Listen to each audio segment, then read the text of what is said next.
Hey guys, how's it going? Hope you're doing well. My name is Crown, and today I'm going to read you some very interesting stories that I hope that you're gonna love. And now, without further ado, let's go! So I've seated a few rows behind a family of 4 and the boarding is nearly complete. Family daughter, the entitled kid, is sobbing and it gets more and more audible as more people get in and on their seats. Finally, the entitled mother gets a hold of the flight's attendant and demands her to ask the captain one more time if they could have their dog in the cabin instead of the big compartment. The flight attendant tries to explain that their dog is too large and has to travel separately. This provokes the entitled kid to cry out even louder, and the flight attendant tries to explain how it's perfectly safe for animals to travel in their designed compartment underneath the passengers. The fuss starts to attract attention and someone close to my row announces their severe allergy to dogs to the family and the flight attendant. The entitled mother raises her voice and demands the flight attendant to dig their luggage and dog out of the plane, as they will find another airline that allows all family members in the cabin. At this point, the plane is full and doors are closed, and it seems the captain is waiting for confirmation from the crew to start trolling towards the takeoff strip. The flight attendant tries to explain how they would have to go through all the luggage to find theirs and how they would delay the flight and all that. The entitled mother is having none of it and very clearly articulates, "You would turn back in an instant and go through it all if there was a bomb, wouldn't you?" All movement and chatter stops, and the flight attendant goes very seriously, "Please remain seated. We will see what we can do." It takes less than a minute for the police to arrive and escort the family out. 10 more to get their luggage and the dog, and another 5 for the flight to take off. Seeing the mad, angry husband with the crying kids watch their mom put in the police car was the best start for a holiday I've had in a long time. So this story goes back a good few years from now. The cast: entitled mom, entitled bully, the daughter, and me, my mom. So I have been bullied since I was 4. I'm now 17 and the bullying stopped 1 year ago when I was 16. I have always had to deal with my brother who has brain injuries. I don't say damage because his brain isn't technically damaged. It results in hard times at home and I have moderate depression and anxiety, so I always just thought the bullying was my fault and kinda accepted it. I was the target of my preschool, primary school, and high school. Nobody wanted to be seen with me. So this girl, the entitled bully, has been the main issue and always caused issues. She used to assault her younger brother, her mother, the entitled mother, and her dad. Her dad is a very nice guy and never did anything wrong. For context, the bully was always at the top of the pyramid, the most popular girl. Everything went her way. The entitled mother always took her side and all schools said, "Our students would never do that." And if I retaliated, I ended up in the wrong. All incidents with her were verbal and physical abuse and ended up being leading, slander, lying, and spreading rumors against me and my mom. I ended up getting used to all of this, but my mental state still spiraled more than I realized. My mom ended up drinking to cope. She was never ever an alcoholic, didn't drink huge amounts really.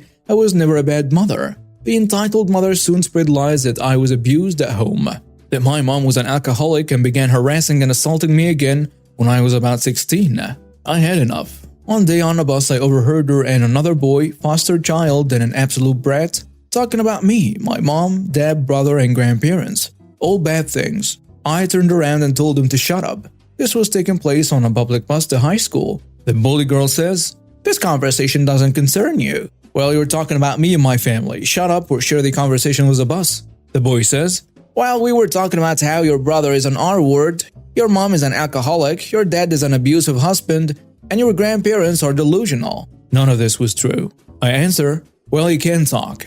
Your parents did cocaine, and your siblings rammed a pole through your thick skull. You have no leg to stand on when it comes to a loving family, so scram off." This boy had also done awful things to me. After that, the boy lowered his head and went silent. The girl tells me, "You can't say that." "Well, you can't spread rumors and lies about my family." "Yes, I can, because it's true." I was shaking and ready to punch her. I didn't though. My memory is pretty bad at this point and the argument raged on for a while before. "At least my mom loves me and isn't an alcoholic." I wasn't taking that. "Well, at least I'm loved more than food." "Are you calling my mom fat?"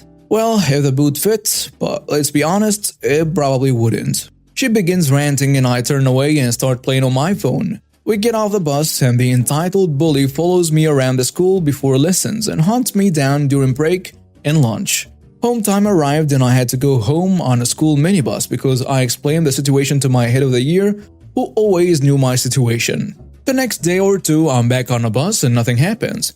On a trip home, all is fine until we get off at the same spot. The entitled bully grabbed a worm, screamed something at me and rammed it down my shirt. I screamed and pushed her away since I have a phobia of bugs and small creatures and dislike being touched on my neck by people. "You coward!" I yell at her. I walk home ignoring the situation and jumping around to get the worm out of my shirt. I get in and explain all this to my mom. She was aware of the situation on a bus and all the years prior. One Sunday, the entitled bully walks past my house. My mom was fed up telling the entitled mother or the teachers. And admittedly, she had been to a wine festival an hour beforehand. She wasn't drunk but did smell of alcohol. My mom saw the entitled bully walking past my house, dashed out and screamed at her for the past years and recent events. Later that evening, we got a call from her and her entitled mother, saying some stupid things and how she had called the police. My mom hung up and paid no attention. 2 days later, the police came to our door. I wasn't worried in the slightest. We hadn't done anything wrong. We listened calmly to what they had to say and I explained everything in the past years and all my school years. They said that judging by our body language compared to theirs, they knew who was lying. A few days later, we got a phone call saying the entitled brat had a black mark, criminal mark that will be on her records forever. And the next day, we got one police officer visiting to explain everything and gave me a sorry card written by the entitled brat. It's now in my attic. A few months later, that boy from earlier also got a black mark. It was a sweet revenge to me. They had criminal marks and I didn't. So this happened in 2003.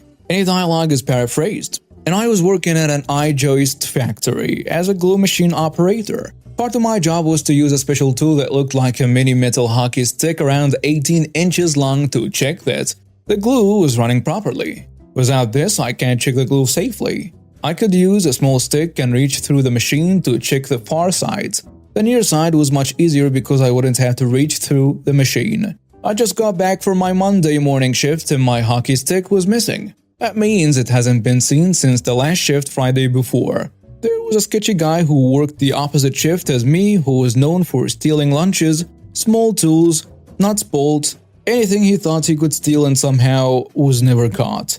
I even called him to sketch his face, so I think the same name can be used here. I went into the main office to speak to the safety coordinator about the missing tool. He just told me to use a small stick trick. I told him I was not shoving my arm into that machine.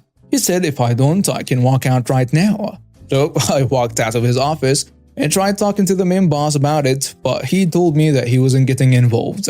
I walked back into the safety guy's office and told him I wanted written that he's ordering me to use improper tools for my job. He laughed and said, "No one has ever been hurt there before. I think you're safe." So he wrote it up and signed it and passed it to me. Activate malicious compliance. It was almost lunchtime and I had put my arm in the machine at least 6 times by then, with nothing bad happening. Then it happened. As I reached through the machine, my glove got pinched between the roller press and crushed my hand. I needed 30 stitches on 3 fingers, the tendons soon back together. I had to get my pinky finger rebuilt because it crushed the bone and dislocated my wrist. Lucky for me, the line had an e-stop if something got jammed in the rollers. It still took another 10 minutes to loosen the rollers, enough to get my hands out. By this time, the main boss, safety guy, and many others are standing around watching. And that's when I looked at the safety guy dead in the eye and said, "Aren't you glad you signed that paper this morning?" At the hospital, they tried to talk to me into getting workers' comp, but that meant I couldn't sue. When I wouldn't do that, the company offered a healthy sum if I didn't sue. A lump sum or a yearly payout for 10 years and medical coverage. Both were more than fair offers, and since the company fired the safety guy that day and held safety training courses for everyone, including office staff starting immediately, I couldn't ask for more. I mean, I could've, but the lump sum payout just ran out 3 years ago, so I think I did okay. And after lots of physio, I have 90% use of my hand back. I could have gone for pro revenge, but I think they learned. It closed down around 5 years later, but that was due to the recession. Hey everyone, hope you're doing well and having a good time. I've got some exciting news for you. I've just launched a brand new channel called Crown Corner that I will be narrating stories on it daily myself. Let's just say that if you love hearing about unbelievable entitled people and those unforgettable Karens, you're going to love what's in store on the new channel. So here is what I need from you, my good friends. Head over to the new channel, you'll find the link in the description below, and hit that subscribe button. Don't forget to turn on notifications so you won't miss out on any of our wild stories. Your support means the world to me, and I can't wait to see you there. Let's keep the stories rolling. Thank you so much for being part of this journey with me. And now, let's dive into our stories. So this happened about 5 to 6 years ago when I worked as an assistant bar manager for the worst bosses ever, who we will call Jerk Boss and Less Jerk. Backstory: these two are bankers who had too much money and decided to buy a bar, whilst not having any hospitality experience between the two of them. When they employed me, I was only a bar assistant, but because of their dirty and micromanaging habits, it made the bar manager and the assistant bar manager quit, and I rose to my position. I was good at my job and have always been in hospitality, so I was qualified to be promoted. Our bar is open from 10 a.m. till 2 a.m., so when I became the manager, I didn't have anyone to do split shifts with, as it took them so long to hire someone else.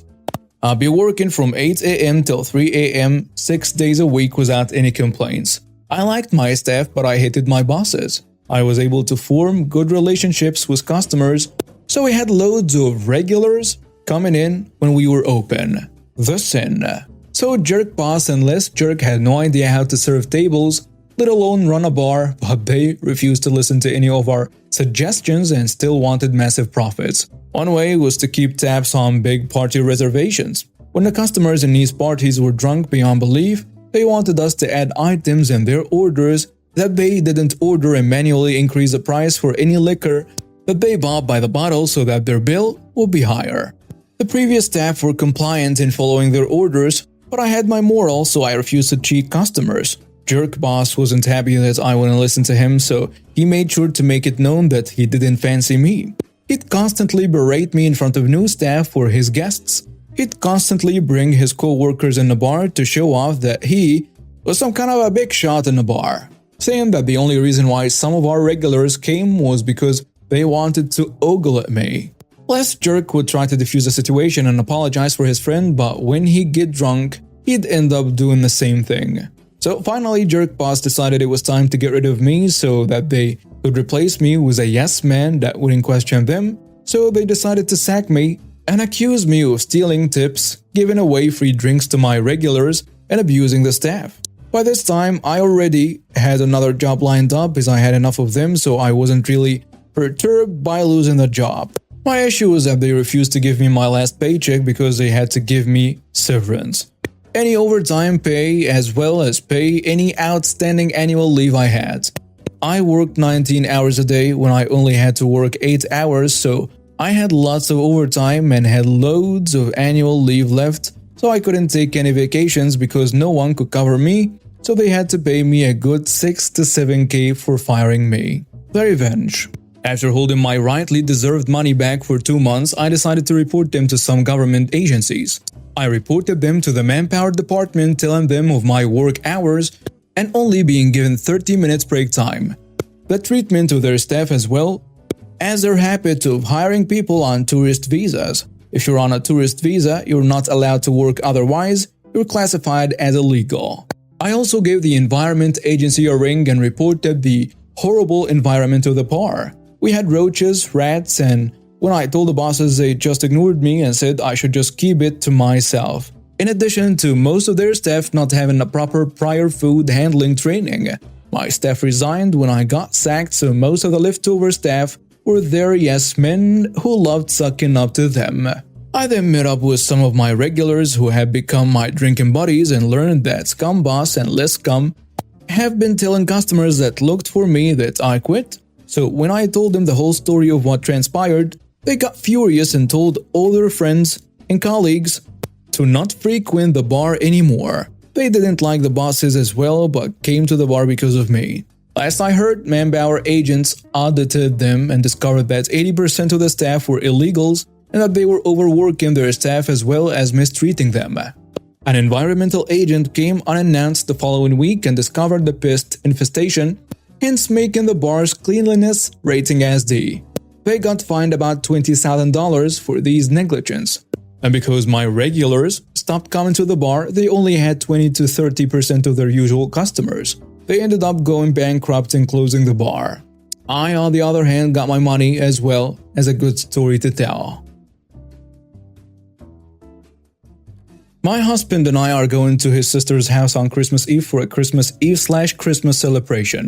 The whole family on my husband's side as well as her in-laws' side will be attending the celebration. So assuming we will be opening presents with the whole family because this is what we have done every year and that is what normal families do, after already buying and preparing the gifts for them to be opened on Christmas Eve.